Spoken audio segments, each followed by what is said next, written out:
Hi, this is Fatima from the Edmonton Islamic Academy. I'm in grade 6 and today I will be presenting to you my science fair project, which is turning water into oxygen and hydrogen. Okay, now let's stop talking and get on into the information. First, I will tell you my hypothesis and my question. My question is, can I really turn water into oxygen and hydrogen?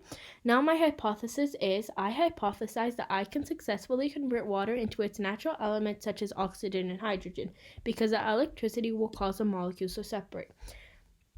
Next is my reason of choice or the purpose of my project. Well, the purpose of my project is to get more oxygen for our planet because if plants are to die, we can use our own way to produce oxygen for ourselves and the environment.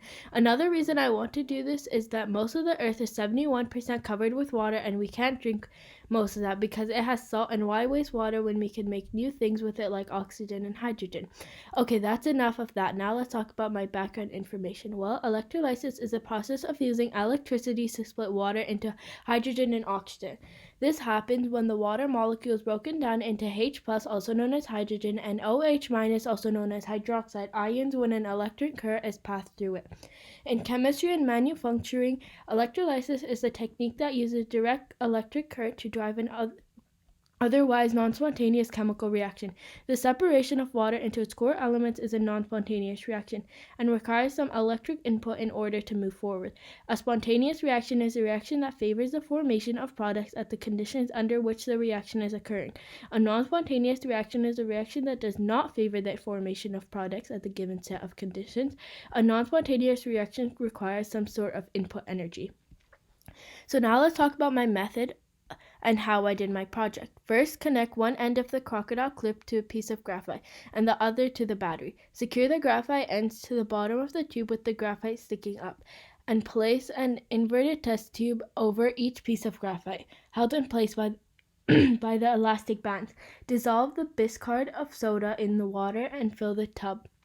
Finally, remove each test tube, fill it with water, and carefully replace it with graphite. Any gases collected during the electrolysis will replace the water in the tubes. The materials of my project are glass or plastic tub, 3 elastic bands, test tubes with lids if possible, baking soda, graphite pencil leads, water, 9-volt battery, 2 pairs of crocodile clips, and tape. The results are next, so here they are. So I observed that after I made the solution of water and baking soda, and plugged the battery in and finished the process of setting it up, I had to wait about 45 seconds before I saw any bubbles form in the container. After about 1 more minute, I started seeing some bubbles start to form into the test tubes, but mostly on the lid. After a few more minutes, there were so many bubbles, and I think that was the oxygen and hydrogen bubbles. So my result is that you can turn water into oxygen and hydrogen due to the water molecules and the energy of the battery.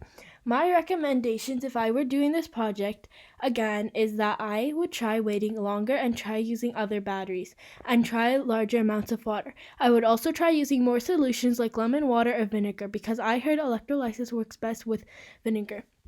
Lastly, these are some people and things I would like to thank for helping me. I would like to thank both of my brothers because one of them helped me and the other one was encouraging me to keep going and not to stop in the middle. I would also like to thank my parents for buying me the supplies. I would also like to thank these websites for giving me information. Thank you for your time and goodbye.